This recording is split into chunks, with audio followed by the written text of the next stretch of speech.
Ya no importa quién me enfrente, cuán tan rudo sea el rival. Si es Shawn Michaels o John Cena, pelearé hasta el final. En el ring de lucha libre, MJF y Roman Reigns me esperan sin percatarse de que seré el último hombre en pie. Buenos días, buenas tardes, buenas noches, bienvenidos. Yo soy Alejandro Gómez, hoy es 28 de abril del año 2025 y este es el episodio 1094 de Último Hombre en Pie, un podcast de lucha libre. Al final, los Raw After Mania, los SmackDown After Mania tienen que cambiarte el paso, tienen que definirte cosas nuevas, tienen que enseñarte que merece la pena seguir viendo este producto televisivo semanal, porque esto no para. No para nunca. Aquí no hay postemporada, aquí no hay momentos de relajación, todo sigue. Todo sigue y a pesar de que WrestleMania 41 no haya sido la mejor WrestleMania de la historia, sí que es verdad que el producto y los luchadores y las historias tienen mucho potencial. Y WWE lo sabe. Lo que pasa es que WWE no sabe explotarlo al 100%. Creo que eso es una obviedad. Creo que se quedan siempre a medio camino entre lo que deberían haber hecho y lo que han podido hacer finalmente. Y creo que eso ha acabado perjudicando al gran evento del año. Sin embargo, la semana pasada pues fue una fantástica semana, yo diría, para WWE. Ya sea con Raw, ya sea con SmackDown en roster principal, porque nos enseñan muchas cosas que vienen de abajo, que no se han visto en otros lugares, que pintan espectacularmente bien. Y claro, aquí hay varias cosas de este SmackDown que me gustaría destacar, porque es que es un SmackDown muy completo. Es posiblemente el SmackDown más completo de 3 horas que hayamos visto hasta la fecha, porque nos ha dejado con un muy buen intercambio de palabras entre John Cena y Randy Orton, porque nos ha dejado con un maravilloso TLC entre los Street Profits, DIY y los Motor City Machine Guns, un combate que debería haber estado en WrestleMania, un combate que cuando se da y termina como termina, con esta pedazo de lucha, te das cuenta de que no han podido tomar peor decisión que no poner esto en el mayor evento del año. Sobre todo porque es que encima hace de menos al resto de enfrentamientos, porque encima además es un sacrilegio tener a los War Raiders y a New Day ahí y no tener este enfrentamiento, porque además te das cuenta de que es que saben hacerlo. Y no les ha apetecido dártelo en WrestleMania. No sé qué tipo de decisión, si es una decisión de patrocinio, aunque este combate también estaba patrocinado por Clash of Clans, el mismo que patrocina al War Raiders contra New Day. No sé si es por un tema de cartelera, pero yo siempre pienso que mete a los mejores en tu mayor evento del año, porque si no, ¿dónde los vas a meter? También entiendo, evidentemente, que tienes que hacer shows semanales interesantes, pero, amigo, tienes que poner toda la carne en el asador. Y si no la pones para WrestleMania, y si te lo guardas para otras semanas, o para semanales, que es peor todavía, me estás dejando claro que no estás dando el 100%. O que no quieres dar el 100%, todavía no sé bien por qué. Pero ese combate es una delicia. Uno de los mejores combates que yo he visto recientemente, posiblemente uno de los mejores combates del año 2025. Tienes una victoria insospechada, inusitada, de Zelina Vega por el título de los Estados Unidos, que de repente vence, no sabemos bien por qué ni cómo, no sabemos de dónde florece, porque recordemos que la primera interacción que tiene Zelina Vega es perdiendo contra Piper Niven, que es una de las luchadoras de seguridad de Chelsea Green, luego aparece y gana por una cuenta de 10, y luego lo siguiente que tiene aquí es el título. Raro de narices. Tienes también aquí a Drew McIntyre, que gana vía descalificación esa oportunidad titular contra Jacob Fatu, pero que apunta todo a que realmente va a ser un Fatal 4-Way. Ya veremos con Drew McIntyre, con LA Knight, con Jacob Fatu y también con Damian Priest, que regresa para atacar a McIntyre. No sabemos si esta historia se ha cerrado y vamos a seguir teniendo un 1 contra 1 o si realmente podemos pasar a otra cosa. Y lo que tenemos, sobre todo, y creo que es lo más destacable para nosotros, es el debut ya a tiempo completo de Axiom como luchador de SmackDown. Es la primera vez que tenemos a un luchador español en roster principal de WWE. No, Kane nació en la base militar de Torrejón de Ardoz, que eso es territorio estadounidense, lo siento mucho. Y Axiom no solo tiene un pedazo de debut, sino que es que además demuestra, junto a Nathan Fraser, que Fraxium es uno de los mejores equipos del mundo.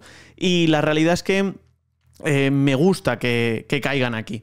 Me gusta que caigan aquí porque en otras circunstancias, si los hubiesen metido en Monday Night Raw, se hubiesen perdido. Y me hubiese dado mucha pena. Triple H decía en una entrevista con GQ en España que antes de subir a Axiom, a roster principal, quería darle la mayor de las oportunidades y sobre todo quería estar seguro de que lo que le iba a dar es tiempo y espacio. Y me parece que en detrimento de la división por parejas de Raw, pero a favor de Axiom y de Nathan Fraser, esta decisión es la buena decisión. Tenerlos aquí en SmackDown nos coloca ya directamente con Dream Matches, contra Pretty Deadly, contra los Motor City Machine Guns, contra Ángel y Berto, que ya lo vimos el otro día, contra DIY, contra los Street Profits. Y puedes seguir sumando, porque tienes por ahí también otros equipos que podrían hacer las delicias, ¿no? Quizá el legado del fantasma en otras circunstancias, es decir, vamos a tener muy buenos combates. Y WWE está apostando mucho por esta división por parejas y me alegra, pero no puedes pretender que este TLC, por ejemplo, se vaya a SmackDown y no se vaya a WrestleMania, reitero. Lo que sí que puedes pretender es que le vas a seguir dando minutos, tiempo y espacio. Y creo que con Fraxium ahora mismo se añade una nueva capa. Teníamos muchas dudas. Yo creo que todos teníamos las mismas dudas cuando A-Kid se convierte en Axiom, cuando se pone una máscara y se pone a luchar, porque realmente pensábamos, otro enmascarado más y además no tiene el linaje o la cultura mexicana. No es un luchador enmascarado cualquiera. Él ya ha luchado desprotegido de esa máscara previamente, lo ha hecho también en WWE y no sabemos exactamente qué tal puede funcionar un superhéroe matemático enmascarado en WWE. Y la realidad es que con Nathan Fraser, primero teniendo esos grandes combates a nivel individual, luego Axiom teniendo también esos combates en Deadline, por ejemplo, que fueron brutales, o combates individuales, ha tenido grandes momentos, pero de repente se une a Fraser y se convierte en un equipo tremendamente rápido, tremendamente ágil, tremendamente atlético, tremendamente atractivo a la mirada del público, y es un equipo único. Y han conseguido, combate tras combate, contra todos los equipos habidos y por haber, dar buenos combates, dar buenos enfrentamientos. Eso no es habitual, mucho menos en una NXT que tenía equipos flojos, por no decir equipos muy flojos. Y de repente ellos, que si se enfrentan a la familia de Tony D'Angelo, que si se enfrentan a OTM, que si se enfrentan a Hank and Tank, que si se enfrentan a Josh Briggs y Yoshiki Namura, contra quien sea. Contra quien sea. Da igual, han dado buenos combates. Contra los Hardys en 2025 han dado un buen combate. Y la realidad es que estaban no solo preparados para roster principal, sino que es que además yo creo fervientemente que están preparados para ser campeones. Y me llena de orgullo y satisfacción, como diría el rey Juan Carlos, ¿no? Porque estamos ante la gran oportunidad de oro para la lucha libre española. Estamos ante la gran oportunidad de tener un campeón en roster principal, de conseguir lo que han conseguido luchadores legendarios de WWE.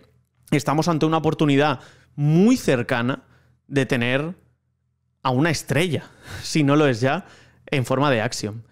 Y eso, después de verlo en los rings de Madrid, después de ver su evolución, de ese primer 5 estrellas, de lo que consiguió la WWE, de lo que pasó también aquí en Riot Wrestling, de cómo ha ido creciendo, su fichaje en NXT UK, la Heritage Cup, los combates contra Dragunov, contra Walter, la llegada a NXT, el cambio de personaje, el crecimiento, la evolución, la adaptación a ese Tag Team Wrestling, el cómo ha tenido una sinergia brutal con Nathan Fraser, cómo han conseguido que de un mantra dubitativo, ese Fraxium está bien, se han convertido en una masa prácticamente perfecta de wrestling por parejas.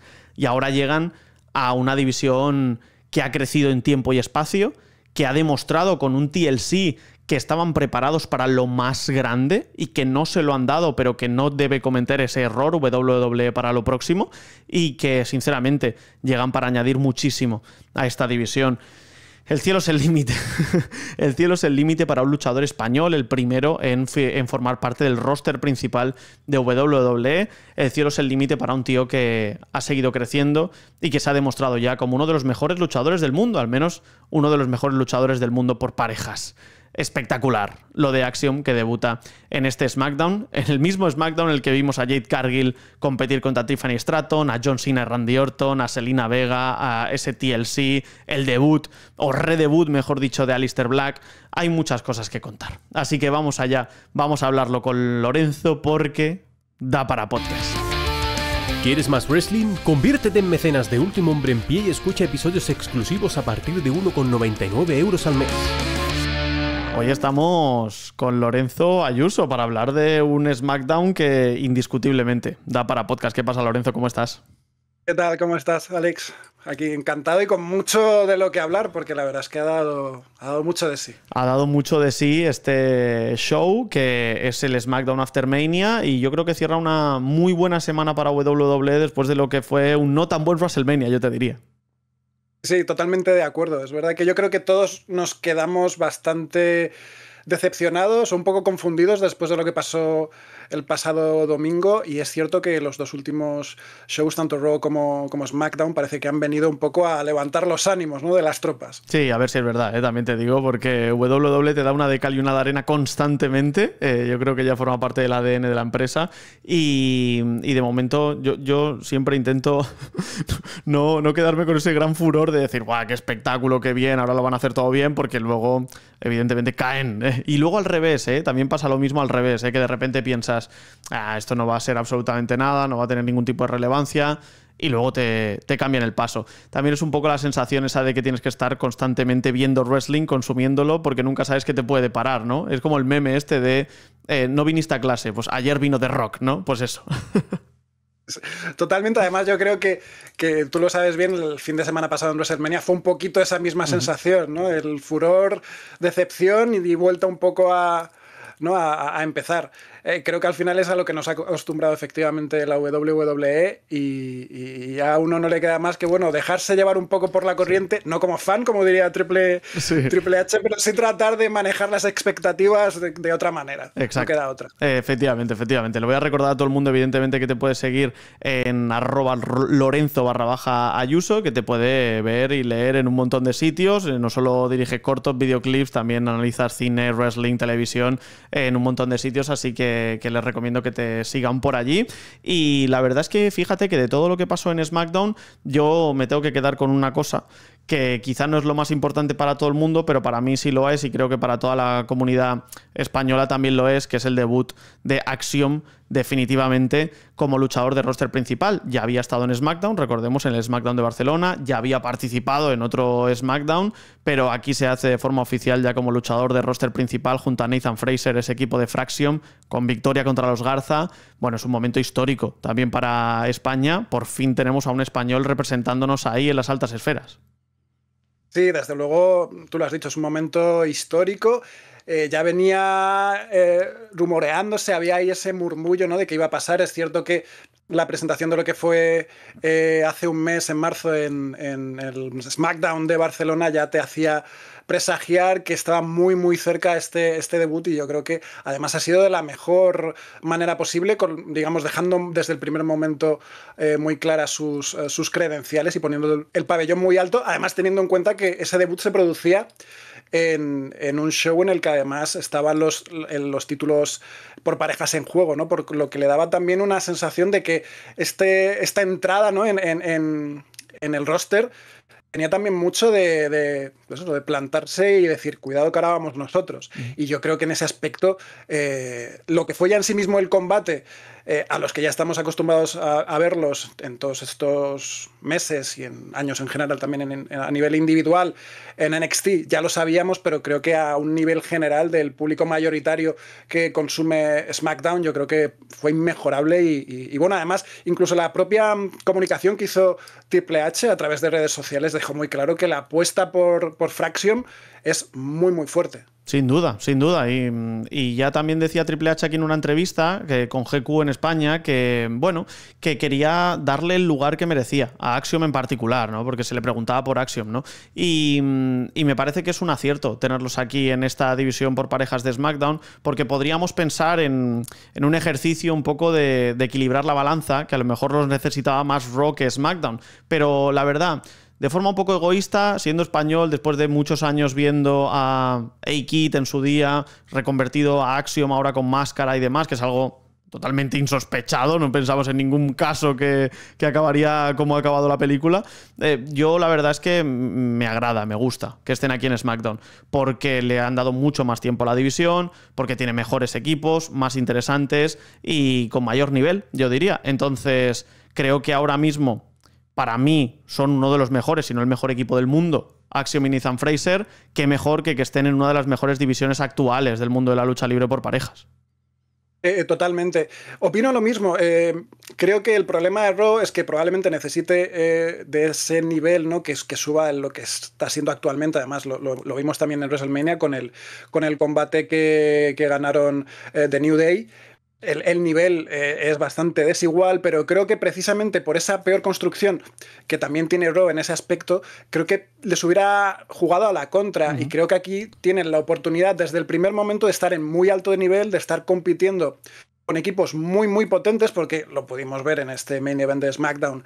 El nivel es espectacular y yo creo que ahí es donde mejor pueden funcionar, donde más pueden evolucionar de una manera más rápida, donde pueden además ganarse el favor del público más rápido. Sí, sin duda, porque yo estoy pensando en este SmackDown de 3 horas, que a veces es soporífero, que a veces se te hace largo. Yo creo que este SmackDown de 3 horas es posiblemente el mejor desde que se convierte de un show de 2 a 3 horas. Y gran parte de el hacernos los shows livianos ha sido gracias al desarrollo y evolución de la división por parejas. Creo que ahí sí ha acertado WWE en SmackDown, dándole más tiempo a estos luchadores, incluso Pretty Deadly, que tampoco es un equipo que tenga tantos minutos, de repente lo pones a luchar por los títulos y funcionan en semanas anteriores, y a mí me da la sensación de que van a tener minutos muy rápido, y eso me gusta porque es indiscutible que son un equipazo. Ya se ha visto la agilidad, la rapidez, la velocidad, la sinergia, o sea, se ha visto la capacidad atlética del wrestling. Y tú piensas, es que ahora mismo en cualquier instante o podrían ser retadores al título o incluso podrían ser campeones. No solo no desentonan, sino que además me parece que ya tienen que estar ahí a disposición de lo más grande. Totalmente. Me pareció también bastante sintomático de todo esto que dices, lo que vimos en Barcelona, cuando precisamente el main event fue el cambio titular, ¿no? Con los Street Profits por fin coronándose de nuevo tras varios años de sequía, y eso por un lado dejaba muy clara la importancia que tiene ahora mismo la división por parejas en SmackDown, precisamente para generar esa fluidez que tanto le falta. Y yo creo que si hablamos de fluidez tenemos que hablar, pues eso, de Street Profits y por supuesto de Fraxium, igual que de Ciampa y de Gargano, de Pretty Deadly. Y es cierto que del mismo modo que Fraxium muy rápido encajaron como tándem y se acabaron haciendo ese sitio y ese nombre en NXT, yo creo que ahora mismo están perfectamente cualificados para ahora mismo ponerse a retar a los Street Profits, porque realmente suponen una amenaza nueva, ¿no? Después del combate de este pasado viernes, yo creo que esa oportunidad de ver savia nueva, de un nuevo combate y de una nueva rivalidad, ya no solo a nivel, digamos, de chauvinismo español, sino a nivel de espectadores globales, creo que puede dar muchísimo, muchísimo de sí, y además eso les mete en una terna que ya de por sí tiene un nivel muy alto y donde hay mucha oportunidad para brillar y para generar historias que hagan que la gente enganche muy rápido con ellos. Sí, y es el primer combate de la noche, porque antes tuvimos evidentemente un segmento del que hablaremos, pero claro, el main event es por los títulos por parejas en un TLC que, bueno, después de verlo te deja todavía más claro que esto sí debía haber estado en WrestleMania, ¿no? Y me apena mucho no haberlo podido ver en directo, porque me parece que es un error flagrante de WWE no meter sus mejores combates en WrestleMania. Y es que aquí se demuestra, está muy bien para un semanal, pero ostras, este es un combate, si no es de 5 estrellas, está muy cerca de ser de 5 estrellas. Sin duda, sin duda. Creo que los spots que dejaron fueron realmente alucinantes. Vuelven a dejar claro no solo el nivel, sino en el caso concreto de The Street Profits, ¿no? De Montez Ford y de Angelo Dawkins, pues que también son unas estrellas a las que parece que durante mucho tiempo han tenido un tanto apartadas o esperando quizás encontrar una oportunidad de, digamos, de engarzar más con el público. Pero creo que en realidad lo que necesitaban y lo que necesita en general la división por parejas, todas las de la WWE, es eso, minutos y confianza pues para desarrollar esta clase de espectáculos, ¿no? No dejarlos precisamente eso para un show semanal, por bueno que pueda ser, como ha sido en el resultado, digamos, global de este viernes, pero darles un mayor valor, que creo que es verdad que es una decisión muy extraña la de introducir en la cartelera de WrestleMania un título como el de la división de Raw, que es verdad que ha generado muy poquito murmullo, ya solo a nivel de, digamos, de promoción, de resonancia. Y que además es verdad que era un combate que resultaba casi más de kickoff, ¿no? que de otra cosa por sus propias características. Totalmente, totalmente. Y aquí, pues mira, tienes una pierna de prótesis ahí dándole la espalda a Johnny Gargano, tienes mesas, sillas y escaleras rompiéndose por doquier, tienes a Montez Ford volando por los aires, tienes todo lo que te puedes imaginar de un grandísimo combate TLC, ¿no? Hacen honor a esos Edge y Christian, Dudley Boys, los Hardy Boys, ¿no? Hacen honor a todos esos que hicieron grande esta estipulación, y es que no tienen nada que envidiar a ninguno de esos enfrentamientos. Me parece que es un combate fantástico, fantástico, y que te deja las claras, pues eso, oye, que si vamos a apostar por la división por parejas porque tenemos más tiempo del que deberíamos, pues vamos a aprovecharlo, porque fíjate, todos estos luchadores son fascinantes y además son muy creativos, y además se ponen el cuerpo en juego por y para el disfrute del aficionado, con lo cual poco más que añadir aquí. Sí, totalmente. El hecho mismo de la pierna ortopédica, de esa prótesis, ya me parece como el culmen de eso que dices, de la creatividad, de la capacidad de improvisar y de generar momentos para el recuerdo. Eso que tanto quiere la WWE, ¿no? Crear momentos más allá del wrestling en sí mismo. Y creo que lo tuvimos muchos momentos este viernes con el main event, y dejando muy claro que la calidad de todos ellos es indiscutible y que sin duda es por lo que se tiene que seguir, y donde espero que Fraction pues pueda seguir también aportando mucho, ¿no? Y creo que así será. Espero y deseo, ¿no? Porque tienen el talento para ello, así que veremos qué sucede. Este SmackDown lo compartió, o sea, es que es surrealista, porque te vas a pensar y dices, Cena y Orton por un lado, Cena campeón número 17, y luego llega un español, ¿sabes? A luchar, que dices, es que esto en 2025 me dices qué pasa y te lo juro que no me lo creo, ¿no? Y la verdad es que me gustó mucho ese primer segmento que tienen, porque Cena va descontando fechas, le va diciendo a la gente, como no las aproveches, te vas a enterar. Tiene también para varios niños de primera fila, para decirle un par de cosas a los niños. Randy Orton también yo creo que está fantástico, ¿no? Y la veteranía le ofrece también ese tesón y ese pose que ayuda mucho. No sé, me parece que es una muy, muy, muy buena promo para dejarnos ya el combate listo para Backlash en San Luis, en la casa de Randy Orton. Sin duda. Es cierto que creo que en este caso las expectativas que está generando creo que están siendo cumplidas hasta el momento. Creo que es verdad que los dos llegan en un momento, por lo menos a nivel de promo, es cierto que Cena está trabajando muy bien, está modulando muy bien esa faceta de heel, ¿no? De rompesueños, sí, de los niños, ¿no? Un poco oponiéndose a esa imagen que ha tenido siempre. Y a la vez he de decir que creo que Randy Orton, desde que regresó hace ya más de casi un año y medio, ¿no? Cuando regresó en la Survivor Series, creo que está rindiendo a un nivel, creo que excelso. Eso que las lesiones también le han mantenido un tanto, en fin, limitado en algunos momentos, pero bueno, incluso en el propio WrestleMania se le vio muy juguetón, sí, con Joe Hendry, y en este caso yo creo que le veo disfrutando mucho, ¿no? Del momento, de la oportunidad, de esta última oportunidad, que al final es también este combate que veremos en Backlash, que creo que además tiene muchísimas posibilidades a nivel de narrativa, a nivel de lo que están ofreciendo ellos mismos, ¿no? Porque al final también está habiendo esta sensación de que están cambiándose un poco los roles típicos, y cómo están jugando ellos mismos con el público. Creo que puede dar mucho de sí, desde luego.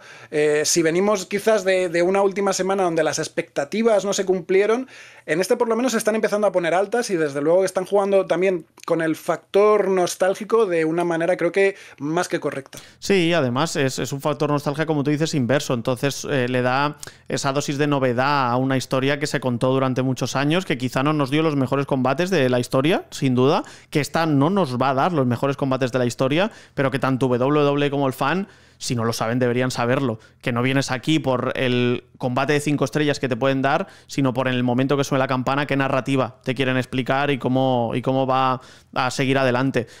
WWE también yo creo que puede hacerlo porque tiene la potestad de ello, porque se ha basado durante muchísimo tiempo en lo que te cuente la gente en el micro, en cómo se desarrollan los personajes, y tiene la licencia para hacerlo, ¿no? Y luego también tendrá otros luchadores para darte grandes combates, ¿no? Como el main event de este SmackDown. Pero aquí, claro, aquí te quedas pues con un John Cena diciendo: yo no he tenido hijos porque he estado educando 25 años a los vuestros. Me parece fantástico porque luego justo va un niño y le saca el dedo corazón y le dice: mira, qué clase tienen tus hijos, que me voy un momento, y se desmadran, ¿no? Ese niño de 6 años, ¿no? Entonces habla también un poco de la familia de Randy Orton, de su legado. Me gusta que saquen también lo de John Cena diciéndole: es que yo también gano el número 17 para que tú no puedas igualarme. Porque yo antes tenía 16, tú tienes 14, tú todavía estás aquí y yo me voy a ir este año. Entonces dice: no vas a estar ni cerca. Y eso me gusta porque también le añade un poco de picante. Porque ya no es solo Randy Orton diciendo: yo soy el bueno de la película, voy a por el villano, sino es: ya lo tengo que hacer por mí y por mi familia. Pero sobre todo por mí, porque a lo mejor sí que puedo ganar más títulos, a lo mejor todavía tengo ese fuego en los ojos. A mí eso me gusta mucho. Y desde luego, hay que recordar que también Randy Orton lleva algún tiempo especulando con que no tiene, digamos, idea de retirarse a corto plazo y que todavía tiene ese hambre, ¿no?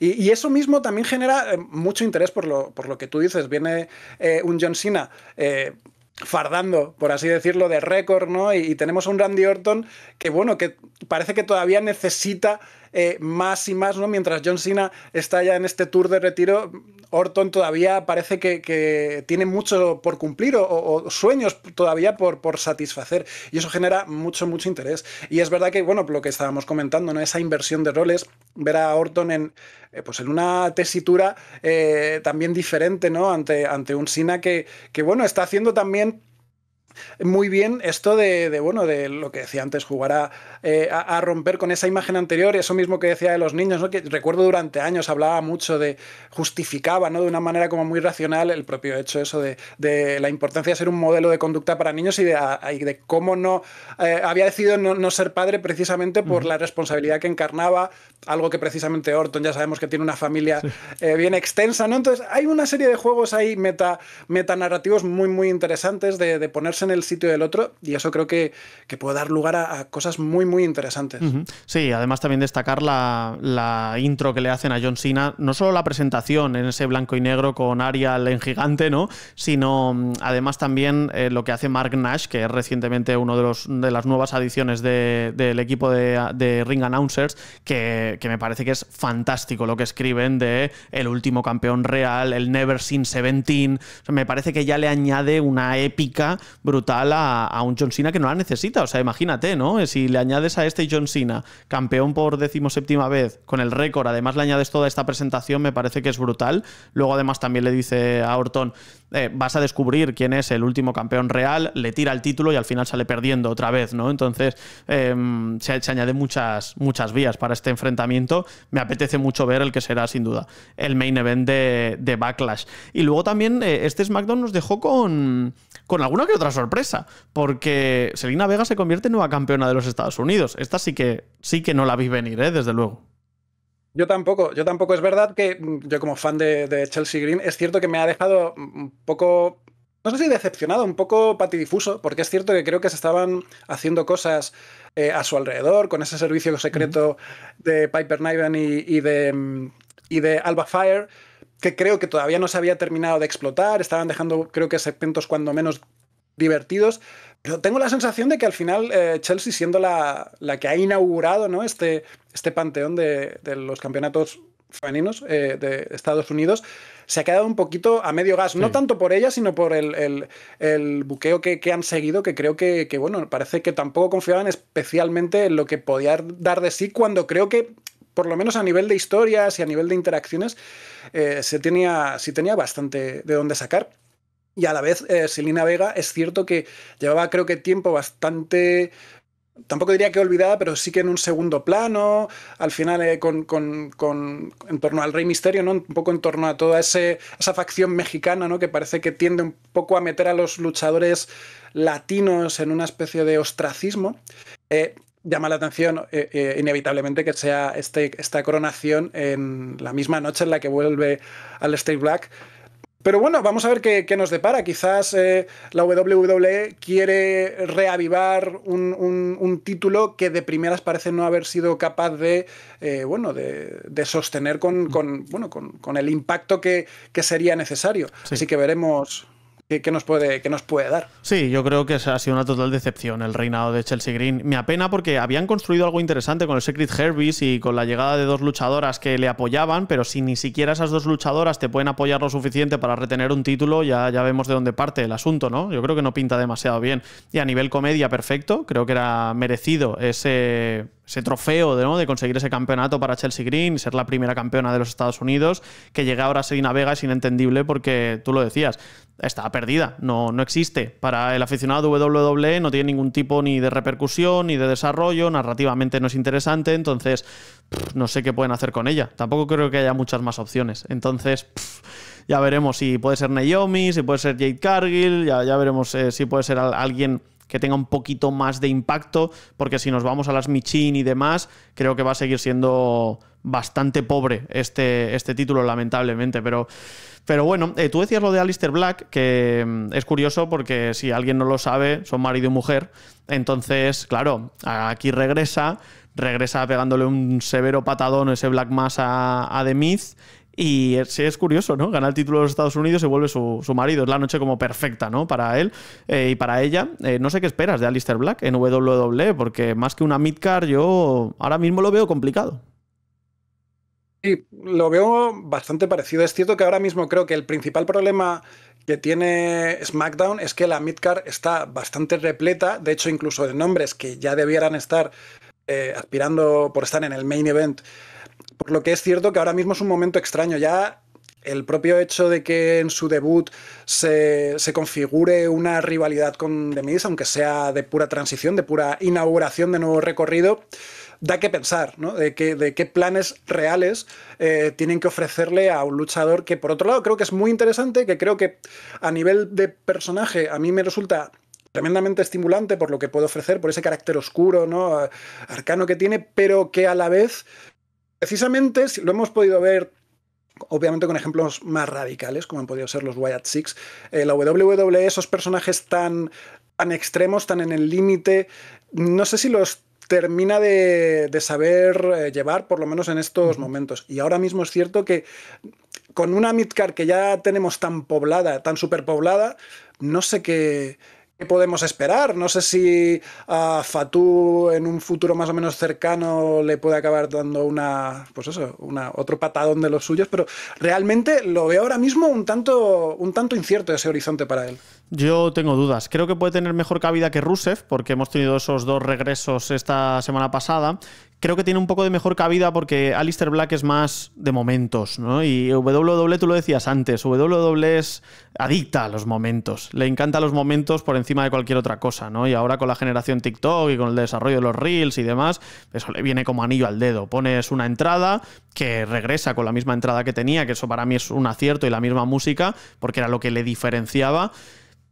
Claro, habrá que ver si eso significa algo luego a nivel narrativo, porque creo que es un muy buen luchador. También hace tiempo que no lo vemos tener una regularidad, entonces yo tengo ciertas dudas de cómo puede presentarse en ese aspecto. Tampoco lo ha visto en demasía el público de roster principal de WWE y creo que eso puede ser un factor. A Rusev sí que lo han visto más, lo que pasa es que me parece que es un peor luchador, o ahora sin el Rusev Day tiene poco menos de presencia, a mi parecer. Bueno, veremos. Tengo muchas dudas, la verdad, con Aleister Black. Creo que estos 2 fichajes no eran necesarios para WWE y eso a lo mejor les puede venir en contra. Y tú hablabas de Jacob Fatu, que vuelve a generar un impacto ahora ya como campeón de los Estados Unidos, porque teníamos un combate para ser el contendiente número 1 entre entre Drew McIntyre y también teníamos por ahí a LA Knight. Yo pensaba que este combate iba a acabar con resultado. Realmente acaba por descalificación, gana Drew McIntyre, pero vuelve Damian Priest, también hay intervención de Solo Sikoa, no sé si crees que puede haber un 4 esquinas por ahí, un combate a 5 también. Hay muchas opciones por ese título de los Estados Unidos ahora mismo.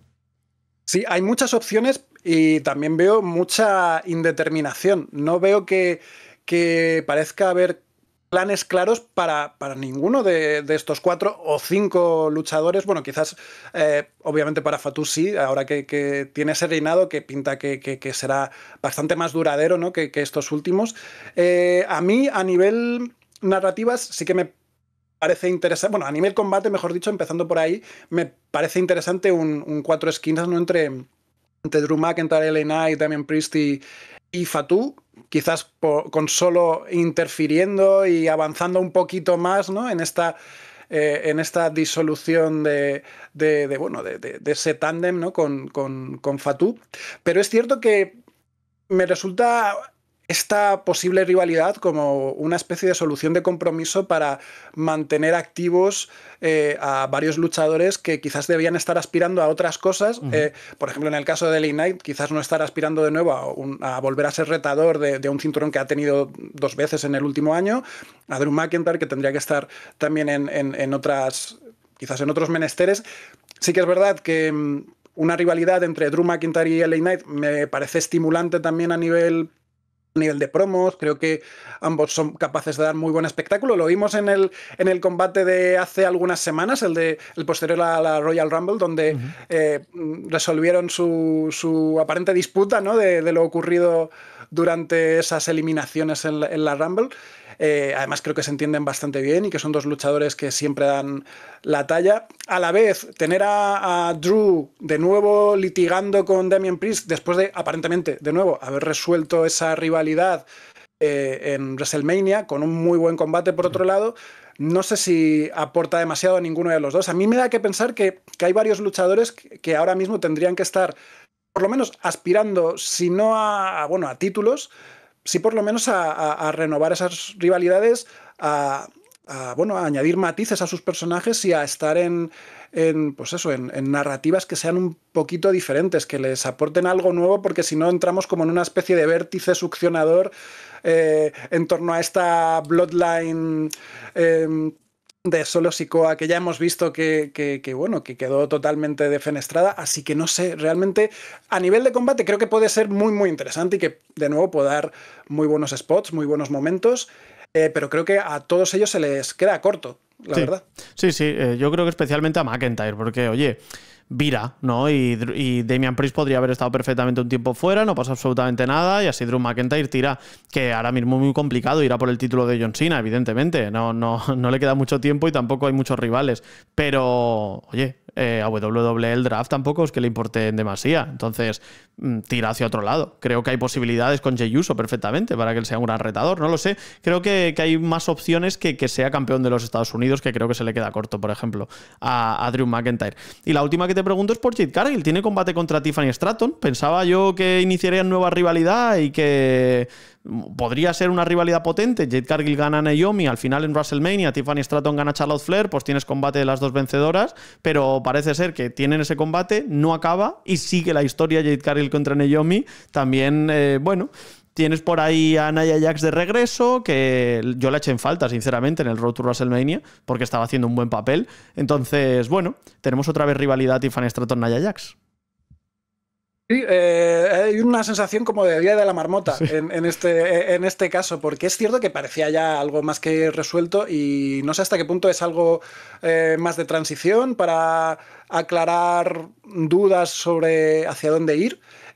A mí es cierto que me chocó porque cuando menos la rivalidad entre Jade Cargill y Tiffany Stratton te puede ofrecer a las dos, yo creo, a Tiffany, creo que una posibilidad de refrescar un poco, venía de una lucha sin cuartel, sí, con Charlotte Flair, y quizás algo un poquito que permita por lo menos, ¿no?, generar otro tipo de narrativas un poquito más despegadas de lo real, ¿no?, tan crudas. podía irle bien, creo que también le podía ir bien a Jade Cargill para seguir, pues eso, evolucionando, ¿no? Creo que poco a poco parece ya haber una, pues eso, una evolución cuando menos positiva. Es verdad que creo que el combate con Naomi fue más que decente en WrestleMania. Creo que Naomi en ese aspecto sí que está siendo una buena influencia fuera de lo que es la narrativa para ella, y quizás a la WWE le interesa seguir haciendo que Jade, pues eso, en esas interacciones con Naomi, pues siga creciendo. Lo que no sé es eso, de nuevo, tener la sensación de que estamos repitiendo una y otra vez en determinados aspectos rivalidades que han funcionado, que han dado buenos momentos de nuevo, pero que quizás se quedan ya un poco cortas. Acaba de empezar esta nueva era post WrestleMania, y quizás todavía hay margen para que, bueno, vayan, digamos, ideándose las nuevas líneas maestras de lo que será el futuro para todas estas luchadoras. Quizás sea algo un poquito más para Backlash, para lo más inmediato, y para dar margen a que entre savia nueva, para que empiecen a reconstruir también ahora sin Charlotte. Vamos a ver qué pasa con ella, cuándo vuelve o cómo vuelve. Pero sí que es cierto que, de nuevo, de igual manera que en la midcard masculina veo una cierta indefinición, en la división femenina también noto cierta falta de ideas y la necesidad de seguir recurriendo a lo que ha funcionado hasta ese momento. Y es verdad que la rivalidad Jade-Naomi creo que ha estado muy, muy bien a nivel de construcción, y bueno, quizás todavía puede dar de sí, pero no sé si la de Tiffany y Nia puede seguir ese mismo camino. Yo creo que no, la verdad. O sea, que puede ser un buen combate para Backlash, pues sí, pero yo creo que no debería ser nada más que eso. Entonces, yo siempre veo los post-WrestleMania como un buen reset. Creo que WWE también lo entiende así, pero volver a Damian Priest, Drew McIntyre, y volver a Tiffany Stratton, Nia Jax, a mí se me queda como un palito en una rueda, ¿no? Hay que seguir avanzando, hay que seguir creciendo, y a lo mejor no nos dejan hacerlo con la velocidad que se pretende. Pero bueno, veremos qué pasa en ese aspecto también. Así que nada, Lorenzo, oye, SmackDown completito, y yo te agradezco de corazón que te pases por aquí por Último Hombre en Pie, que ya sabes que es un placer tenerte aquí en los micros. Un placer también estar contigo y estar, pues eso, a tope con todo lo que nos van dejando. Así que, lo dicho, un placer y hasta la próxima. Último Hombre en Pie, tu podcast de lucha libre y cada día el de más gente. Vaya fin de semana más cargadito en el mundo de la lucha libre. Hemos tenido evidentemente TNA Rebellion, hemos tenido evidentemente Stardom All Star Grand Kingdom, y hemos tenido también All Elite Wrestling Collision. De todo ello creo que vamos a hablar a lo largo de esta semana. Sí que es cierto que de All Elite Wrestling Collision, pues destacar que hemos tenido la victoria, que me parece alucinante, número 23-0 de Hologram, que está a punto de hacerse un Goldberg ahora mismo.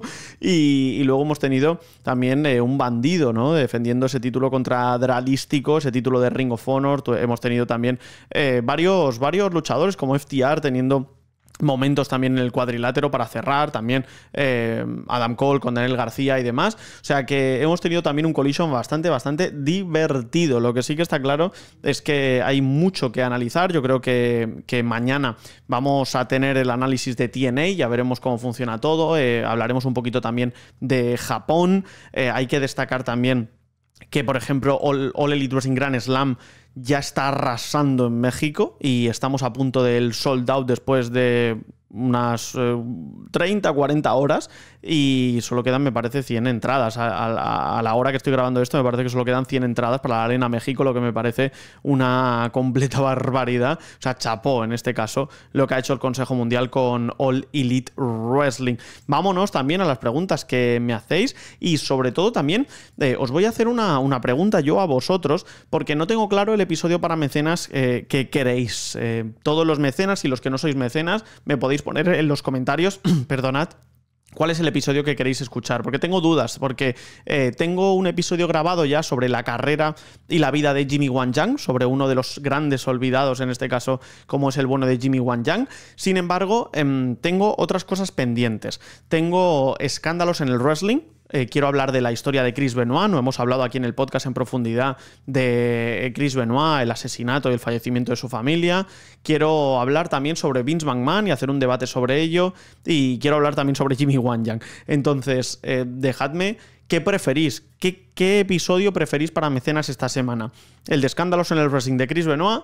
¿Un debate que haremos con dos personas diferentes, uno a favor y el otro en contra de Vince McMahon? ¿O hablar un poquito sobre la vida de uno de los grandes olvidados como es Jimmy Wang Yang? Lo que queráis, me lo ponéis por aquí por los comentarios y eso es lo que haremos para mecenas el sábado a partir de 1,99€ en iVoox, en Spotify, en YouTube o en Apple Podcast. Así que suscríbete para escuchar cualquiera de esos episodios, porque si te suscribes ahora vas a poder escuchar los 3. Lo que pasa es que vas a poder escuchar uno antes que el otro. Solo quiero que me digáis cuál queréis escuchar primero. Así que nada, señores, suscríbanse, es muy importante para que esto siga funcionando y para que tengáis los episodios gratuitos de lunes a viernes. Vamos a contestar cositas. Alejandro Freniche dice: soy el único que piensa que WWE últimamente está tirando de pops y sorpresas baratas.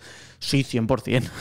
100%, pero creo que lleva bastante tiempo haciendo eso, lamentablemente. Pero bueno, es así. Chorley, con el tema Bayley WrestleMania, tenía fácil solución. Metes un Bayley contra Roxanne en Stand and Deliver, en ese combate Bayley se lesiona y introduces que Lyra se quede sin compañera.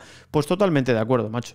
Ramelo, ¿cuáles son a tu parecer las diferencias a nivel ring entre el estilo de wrestling de WWE y el de All Elite? Bueno, sobre todo que el foco está mucho más puesto en el ring de All Elite Wrestling, en lo que es puramente la lucha libre, en las dinámicas y en la sinergia que puedan tener los luchadores. Y en WWE, cuando suena la campana, normalmente se busca un buen nivel en el cuadrilátero, como siempre, pero especialmente lo que se busca es contar una historia dentro también de ese cuadrilátero. Y Alejandro Caballero nos dice: muy de acuerdo contigo, tocayo, eso es en la intrahistoria que publicamos el sábado para mecenas. Dice: Seth Rollins es un talentazo no muy bien valorado. Tengo la sensación de que siempre deseamos que gane un título mundial más y cuando lo gana dice, bueno, es suficiente. Muchas gracias, porque dice buen podcast y es uno de los que nos apoya para mecenas. Y luego también Agus de la Morte. Por cierto, Agus de la Morte. Pero necesitamos esa tesis de lucha libre. Y dice: he escuchado sobre el tema de AAA, parece que las perspectivas van por dos vertientes. La primera, que es una relación positiva que mejorará los contratos como la calidad de vida. La segunda, que es una táctica de tiempos resabios de WWE donde va a adquirir el talento. El debate se está poniendo muy bueno en México. Me apetece tener otro debate sobre la AAA y demás, a ver si puedo traer a algún miembro de Superluchas, que creo que puede ser muy interesante. Jordi Badía, ¿crees que WWE a partir de ahora va a buscar luchadores que sean realmente viralizantes? Que hagan acciones que no tengan sentido para que tengan muchas interacciones. Si es así, la mecha puede apagarse muy rápido. Creo que ya lo están haciendo con gente como Logan Paul, ¿no crees? Bueno, creo que sobre todo lo que tienes que hacer es equilibrar en ese sentido. Tom, buen podcast, señores. Yo creo que WWE no tiene margen de error en esta historia con Rollins, Breaker y Heyman. Si esto es la sucesora de The Bloodline, debe salir bien sí o sí. Si le ponemos la etiqueta de sucesora de The Bloodline, van a sufrir mucho. Pero bueno, David Cañolo, buen podcast. Mr. Beast dice: mucha razón tiene Santiago. A mí lo que de verdad me sigue alucinando son las declaraciones de Nick Khan, Triple H y de Rock. Totalmente. Y Reynolds, para finalizar, dice: si Tomasi hace una promo de 5 minutos desahogándose con las veces que le dicen hater, se daría mejor que el mismísimo Cena. Así que nada, totalmente de acuerdo, Así que nada, señores, yo por mi parte me despido. Como siempre, un verdadero placer que estéis por aquí. No olviden suscribirse. Si estáis en YouTube, dadle a me gusta también, suscribíos al podcast y uníos al apartado para mecenas. En cualquier otro sitio de podcasting, dale unas 5 estrellas, deja tu comentario y apoya este proyecto llamado Último Hombre en Pie. También me puedes seguir en X, Instagram y TikTok en @sralesgomez, en YouTube si buscas Último Hombre en Pie. Y os recuerdo que no tengo un Rolex, no tengo un jet, no tengo una limusina, como si tiene Ric Flair. Pasen un muy buen día. Ahora que habéis llegado aquí, sois el Último Hombre en Pie y